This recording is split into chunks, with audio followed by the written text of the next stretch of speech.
আজকে আলোচনা করব হরপ্পা সভ্যতা সম্পর্কে। এই হরপ্পা সভ্যতা বহুদিন আগের সভ্যতা। বিভিন্ন ঐতিহাসিক বিভিন্ন মতামত ব্যক্ত করেছেন এই হরপ্পা সভ্যতা সম্পর্কে, অর্থাৎ হরপ্পা সভ্যতার কালসীমা সম্পর্কে বিভিন্ন ঐতিহাসিক বিভিন্ন মতামত ব্যক্ত করেছেন। তবে সর্বজন স্বীকৃত যেটি ধরা যায় বা আনুমানিক প্রায় 3000 খ্রিস্টপূর্বাব্দ থেকে 1500 খ্রিস্টপূর্বাব্দের মধ্যেই এই হরপ্পা সভ্যতার টিকে ছিল, অর্থাৎ হরপ্পা সভ্যতার অস্তিত্ব ছিল 3000 খ্রিস্টপূর্বাব্দ থেকে 1500 খ্রিস্টপূর্বাব্দের মধ্যে। তার পরবর্তীতে ধীরে ধীরে ক্ষয়প্রাপ্ত হতে শুরু করে এবং বর্তমান সমাজে হরপ্পা সভ্যতা খুঁজে পাওয়া যায় না, অর্থাৎ হরপ্পা সভ্যতা নেই বর্তমানে। এই হরপ্পা সভ্যতায় প্রথম অভিযান চালান চার্লস ম্যাসন 1826 খ্রিস্টাব্দে। তবে হ্যাঁ, এই হরপ্পা সভ্যতার নাম ছিল না প্রথমে এই সভ্যতার নাম ছিল সিন্ধু সভ্যতা। কেন? কারণ হরপ্পা সভ্যতায় অর্থাৎ সিন্ধু সভ্যতায় প্রথমে এই হরপ্পা সভ্যতার কেন্দ্রগুলি খুঁজে পাওয়া যায় সিন্ধু নদীর তীরে, অর্থাৎ সিন্ধু নদীর তীর বরাবর প্রথমে কেন্দ্রগুলা খুঁজে পাওয়া যায়। তাই সেই নদীর নাম অনুসারে এই সভ্যতার নাম হয় সিন্ধু সভ্যতা। কিন্তু পরবর্তীতে সিন্ধু নদ অতিক্রম করে বিভিন্ন অঞ্চলে বিভিন্ন কেন্দ্র খুঁজে পাওয়া যায়। তাই প্রথম খুঁজে পাওয়া স্থান ছিল হরপ্পা। সেই হরপ্পার নাম অনুসারে এই সভ্যতার নাম রাখা হয় হরপ্পা সভ্যতা। আর এই সিন্ধু সভ্যতা কথাটি প্রথম উল্লেখ করেছিলেন স্যার জন মার্শাল। এই হরপ্পা সভ্যতায় বিশ্বের সবচেয়ে দ্বিতীয় বৃহত্তম সিলমোহর পাওয়া যায়। এই হরপ্পা সভ্যতা বিভিন্ন সময় বিভিন্ন প্রাকৃতিক শক্তি দ্বারা আঘাতপ্রাপ্ত হয়েছে, কখনো বন্যায়, কখনো ভূমিকম্প, কখনো আগুনে পুড়ে গিয়েছে। তো বিভিন্ন সময় বিভিন্ন প্রাকৃতিক শক্তি দ্বারা বাধাপ্রাপ্ত হওয়ার কারণে ধীরে ধীরে এই হরপ্পা সভ্যতা হারিয়ে যায়। এই হরপ্পা সভ্যতা অনেকটা বড় অঞ্চল জুড়ে রয়েছে, অর্থাৎ 16,000 বর্গ কিমি জুড়ে এই হরপ্পা সভ্যতাটা রয়েছে, যার অস্তিত্ব অর্থাৎ হরপ্পা সভ্যতা পূর্বে আলমগীরপুর, পশ্চিমে সুতকাজেন্দারো যেটা বর্তমানে পাকিস্তানে অবস্থিত, উত্তরে কাশ্মীরের মান্ডা পর্যন্ত এবং দক্ষিণে মহারাষ্ট্রের দাইমাবাদ পর্যন্ত বিস্তৃত ছিল। আর এই আলমগীরপুর থেকে সুতকাজেন্দারোর দূরত্ব 1100 কিমি, আর উত্তরে মান্ডা থেকে দক্ষিণে দাইমাবাদ পর্যন্ত এই অঞ্চলের বিস্তৃতি ছিল 1500 কিমি। তাহলে অনেকটা বড় অঞ্চল জুড়ে এই হরপ্পা সভ্যতা অস্তিত্ব ছিল, অর্থাৎ অনেকটা বড় অঞ্চল জুড়ে এই হরপ্পা সভ্যতা গঠিত হয়েছিল। এই হরপ্পা সভ্যতায় একই ধরনের বাড়িঘর দেখা যেত, অর্থাৎ প্রতিটা বাড়িঘরের সামনে ড্রেন ছিল, ড্রেনের ব্যবস্থা ছিল, অর্থাৎ নর্দমার ব্যবস্থা ছিল, যার মধ্যে সবচেয়ে নর্দমা উন্নত মানের ছিল চানহদ্রতে। আচ্ছা, এরপরে এই বাড়িঘরগুলি পোড়া ইটের তৈরি ছিল। পোড়া ইটের সেই ইটগুলির আয়তন ছিল লম্বায় 11 ইঞ্চি এবং চওড়ায় 5.5 ইঞ্চি এবং হাইট ছিল এই ইটের 2.5 ইঞ্চি এবং প্রতিটা বাড়িঘর সুসজ্জিত ছিল। তবে এই হরপ্পা সভ্যতা লোহা ব্যবহার জানত না এবং প্রাণীদের মধ্যে তারা ঘোড়ার ব্যবহার জানত না। তবে হ্যাঁ, সেই সময় ঘোড়ার কঙ্কাল পাওয়া গিয়েছে। ঘোড়ার ব্যবহার জানতো না ঠিকই, কিন্তু ঘোড়ার অস্তিত্ব সেই সময় ছিল, অর্থাৎ সেই যুগ থেকেই ঘোড়া আমরা পাই। এরপরে তারা কিন্তু বিভিন্নভাবে সৎকার করে থাকতো, কখনো দাহ করত, দাহ করে অস্থিটা পুঁতে রাখত, আবার কিছু কিছু অঞ্চলে দেখা যেত তারা কবর দিত। তারা বিভিন্নভাবে দাহ করতো বা কবর দিত, সৎকার করতো, এক কথায় সৎকার করতো বিভিন্নভাবে। আর এই হরপ্পা সভ্যতায় 3 শ্রেণীর মানুষ দেখা যেত। একটা শ্রমিক শ্রেণী, যেটা সর্বনিম্ন ছিল, শ্রমিক বা কৃষক বা নিচু স্তরের মানুষজন ছিল। এরপরে ছিল বণিক সম্প্রদায়, আর সবচেয়ে উঁচু স্তরে ছিল শাসক শ্রেণী। এই হরপ্পা সভ্যতা 3টি শ্রেণীতে বিভক্ত ছিল। বাণিজ্য করা হতো জলপথের মাধ্যমে, আর প্রধান বন্দর ছিল লোথাল। এই লোথাল বিশ্বের প্রাচীনতম বন্দর। আর হরপ্পা সভ্যতার সঙ্গে তৎকালীন সমাজে মিশর, মেসোপটেমিয়া, সুমের প্রভৃতি সভ্যতার সাথে সম্পর্ক ছিল। অর্থাৎ সেই সব অঞ্চলে আমদানি রপ্তানি করা হতো পণ্য। আর এই হরপ্পা সভ্যতায় তারা দেবতা হিসেবে কিন্তু কখনো কোনো দেবতার মন্দির স্থাপন করেনি। তারা বট গাছকে পূজা করত, অশ্বত্থ গাছকে পূজা করত।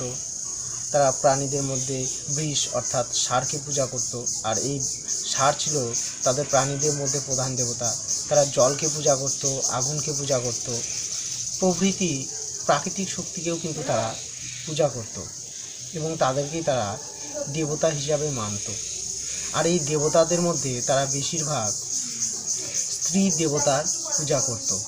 অর্থাৎ তৎকালীন সমাজের দেবতাদের মধ্যে স্ত্রী দেবতাদের প্রাধান্য ছিল। হরপ্পা সভ্যতা ছিল মাতৃতান্ত্রিক, হরপ্পা সভ্যতা ছিল নগরকেন্দ্রিক, হরপ্পা সভ্যতা ছিল নদীমাতৃক। এই হরপ্পা সভ্যতায় প্রধান শিল্প ছিল বস্ত্র বয়ন। এই শিল্পটা ছিল তাদের প্রধান শিল্প। আর এই হরপ্পা সভ্যতায় অনেক সিলমোহর খুঁজে পাওয়া যায়। বিশেষত এই হরপ্পা অঞ্চলটিতে অনেক সিলমোহর খুঁজে পাওয়া যায়।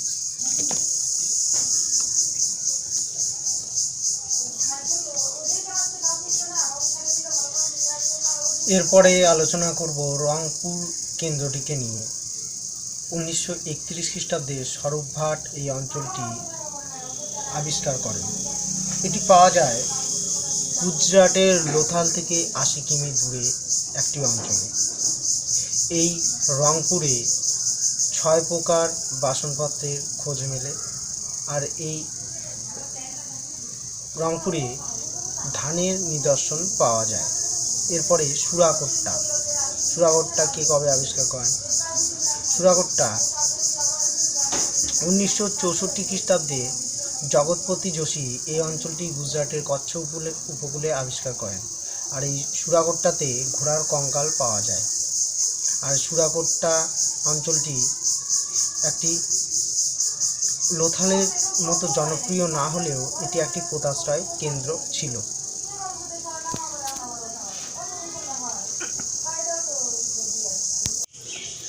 লিপি।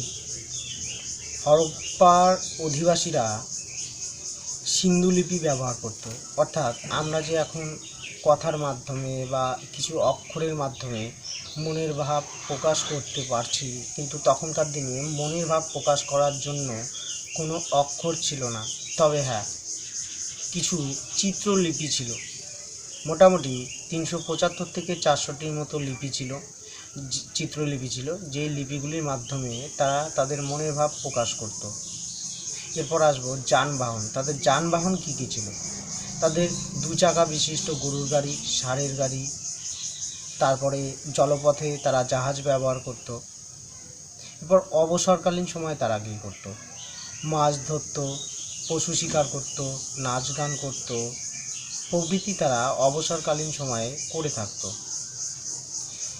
এই হরপ্পা সভ্যতায় বিভিন্ন কেন্দ্র খুঁজে পাওয়া যায়। মোটামুটি 1500 কেন্দ্র খুঁজে পাওয়া যায়, অর্থাৎ 1500টি অঞ্চল খুঁজে পাওয়া যায়। তবে তার মধ্যে 13টি কেন্দ্র খুবই গুরুত্বপূর্ণ। সেই 13টি কেন্দ্র সম্পর্কে আলোচনা করব।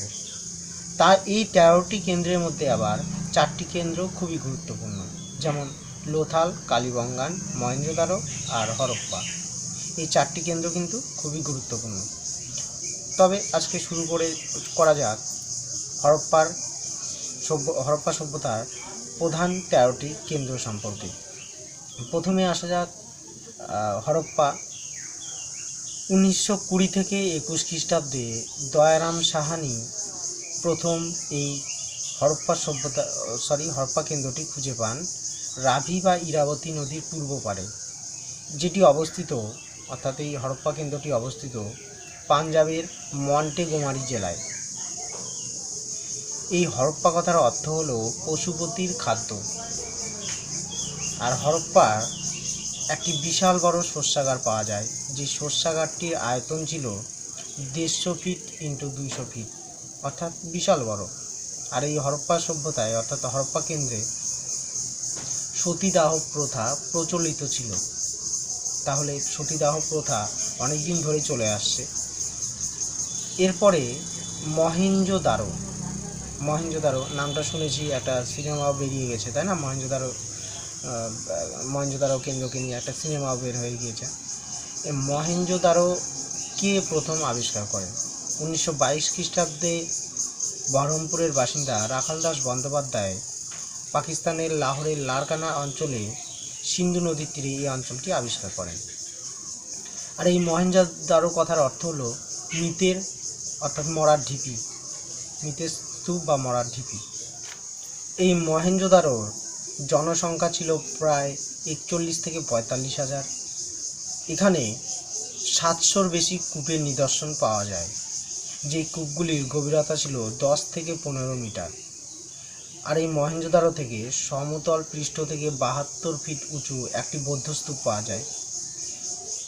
আর এখানে একটি বিশাল বড় স্নানাগার পাওয়া যায়, যে স্নানাগারটির আয়তন ছিল 180 ফিট ইন্টু 108 ফিট, যার মধ্যে জলাধারটির আয়তন ছিল 39 feet into 23 feet into 8 feet গভীরতা।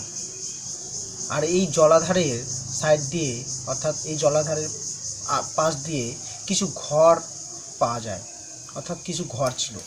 তবে এই ঘরগুলি সম্পর্কে এক এক ঐতিহাসিক এক এক রকম মতামত ব্যক্ত করেছেন। কেউ বলেছেন এগুলি অনৈতিক কাজের জন্য ব্যবহার করা হতো, কেউ বলেছেন এখানে পুরোহিতদের থাকার জায়গা ছিল। তো এক একজন ঐতিহাসিক এক এক রকম মতামত ব্যক্ত করেছেন। তবে শিরিন রত্নাকর এই মহেঞ্জোদারো কেন্দ্রটিকে, অর্থাৎ এই মহেঞ্জোদারোকে ব্রোঞ্জ যুগের নগরী বলে উল্লেখ করেছেন। এরপরে আসা যাক চানহুদ্র কেন্দ্র। এই অঞ্চলটি কে কবে আবিষ্কার করেন? 1931 খ্রিস্টাব্দে ননীগোপাল মজুমদার এই অঞ্চলটি সমরখান্দ অঞ্চলে সিন্ধু নদীর তীরে আবিষ্কার করেন। এই চানহুদ্র একমাত্র বর্গবিহীন এলাকা ছিল। আর এই চানহুদ্রতে সবচেয়ে উন্নত মানের জল নিকাশি ব্যবস্থা পাওয়া যায়। এখানে সবচেয়ে বড় তামার ভাণ্ডার পাওয়া যায়। আর এই চানহুদ্রতে 3 ধরনের সংস্কৃতি দেখা যেত: সিন্ধু, ঝুকুর, ঝাড়ং। চানহুদ্র অঞ্চলটি 2 বার বন্যা কবলিত হয়, কিন্তু পুনরায় এই অঞ্চলটি আবার নির্মাণ করা হয়েছিল। এরপরে আসা যাক কালীবঙ্গান কে কবে আবিষ্কার করে? 1953 খ্রিস্টাব্দে অমলানন্দ ঘোষ এই অঞ্চলটি রাজস্থানের ঘরগড়া নদীর তীরে আবিষ্কার করেন। আর এই কালীবঙ্গান কথার অর্থ হলো কালো বালা। আর এখানে তামার বালা পাওয়া যেত, আর বিভিন্ন প্রসাধনী দ্রব্য পাওয়া যেত এই কালীবঙ্গানে। এরপরে আলোচনা করব লোথাল কেন্দ্রটিকে নিয়ে। এই লোথাল কে কবে আবিষ্কার করেন? 1957 খ্রিস্টাব্দে কর্ণাটকের বাসিন্দা শিকারিপুরা রঙ্গনাথ রাও এই অঞ্চলটি গুজরাটে আবিষ্কার করেন। আর এই লোথাল শব্দের অর্থ গুজরাটি ভাষায় মৃতের কেন্দ্র। এই লোথাল অঞ্চলটি বিধ্বংসী বন্যায় নষ্ট হয়ে যায়। এই লোথালে নারী পুরুষ উভয়কে একত্রে কবর দেওয়া হতো। আর লোথালে বিশাল বড় একটি জাহাজ নির্মাণের কারখানা পাওয়া যায়। এই লোথালে আবার সর্বপ্রথম ধানের সন্ধান মেলে। আর এই লোথালকেই হরপ্পা সভ্যতার ম্যানচেস্টার বলা হতো। আর লোথাল অঞ্চলটি একটি ছিল স্বাভাবিক পোতাশ্রয়যুক্ত বন্দর। আর এই লোথাল কিন্তু বিশ্বের সবচেয়ে প্রাচীনতম বন্দরও ছিল। এরপরে আসা যাক ধোলাভিরা কে কবে আবিষ্কার করেন?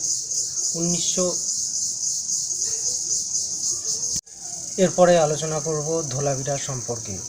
1967 খ্রিস্টাব্দে জগৎপতি যোশী এই অঞ্চলটি গুজরাটের কচ্ছ উপকূলে আবিষ্কার করেন।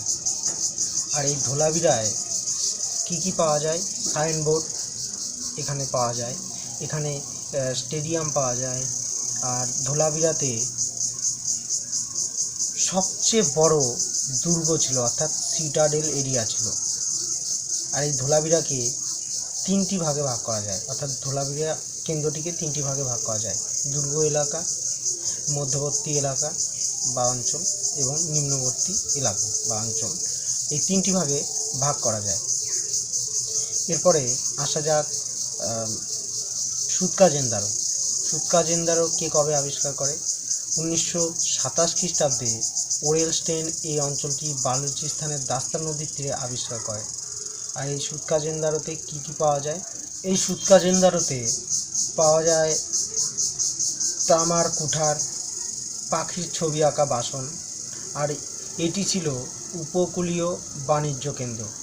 আর এই সুতকাজেন্দারো এই হরপ্পা সভ্যতার পশ্চিমতম অঞ্চল, অর্থাৎ পশ্চিম দিকের সবচেয়ে শেষ অঞ্চল এই সুতকাজেন্দারো। বানওয়ালি কে কবে আবিষ্কার করেন? 1973 খ্রিস্টাব্দে রবীন্দ্র সিং বিস্ট এই অঞ্চলটি হরিয়ানায় হিসারের সরস্বতী নদীর তীরে এই অঞ্চলটি আবিষ্কার করেন। আর এই বানওয়ালিতে সবচেয়ে বড় গমের গুদামঘর পাওয়া যায়। আর এই বানওয়ালিতে কোনো নর্দমার ব্যবস্থা ছিল না।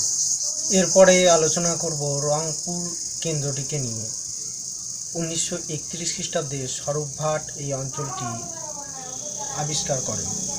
এটি পাওয়া যায় গুজরাটের লোথাল থেকে 80 কিমি দূরে একটি অঞ্চলে। এই রংপুরে 6 প্রকার বাসনপত্রের খোঁজ মেলে। আর এই রংপুরে ধানের নিদর্শন পাওয়া যায়। এরপরে সুরাকোট্টা কে কবে আবিষ্কার করেন? সুরাকোট্টা 1964 খ্রিস্টাব্দে জগৎপতি যোশী এই অঞ্চলটি গুজরাটের কচ্ছ উপকূলে আবিষ্কার করেন। আর এই সুরাকোট্টাতে ঘোড়ার কঙ্কাল পাওয়া যায়। আর সুরাকোট্টা অঞ্চলটি একটি লোথালের মতো জনপ্রিয় না হলেও এটি একটি পোতাশ্রয় কেন্দ্র ছিল। এরপরে আলোচনা করব কোটদিজি কেন্দ্রটিকে নিয়ে। 1955 খ্রিস্টাব্দে ফজল আহমেদ খান এই অঞ্চলটি সিন্ধু নদীর তীরে আবিষ্কার করেন। অঞ্চলটি সম্ভবত আগুনে পুড়ে নষ্ট হয়ে যায়। এরপরে আলোচনা করব আলমগীরপুর। 1958 খ্রিস্টাব্দে পাঞ্জাব বিশ্ববিদ্যালয় এই অঞ্চলটি আবিষ্কার করেন। আর এই আলমগীরপুর একটি। এবার আলোচনা করব রোপার কেন্দ্রটিকে নিয়ে। 1953 খ্রিস্টাব্দে যজ্ঞদত্ত শর্মা এই অঞ্চলটি পাঞ্জাবের শতদ্রু নদীর তীরে আবিষ্কার করেন। এখানে কুকুরের সমাধি পাওয়া যায়। এরপরে আলমগীরপুর 1958 খ্রিস্টাব্দে পাঞ্জাব বিশ্ববিদ্যালয় উত্তরপ্রদেশে মিয়াটে হিন্দন নদীর তীরে এই অঞ্চলটি আবিষ্কার করেন। তাহলে কতগুলি অঞ্চল হলো? প্রথমে হরপ্পা, মহেঞ্জোদারো, তারপরে চানহদ্র, তারপরে কালীবঙ্গান, লোথাল, ধোলাভিরা, সুতকাজেন্দারো, তারপরে সুরাকোট্টা, রংপুর, আলমগীরপুর, রোপার, কোটদিজি প্রভৃতি অঞ্চল আলোচনা করা।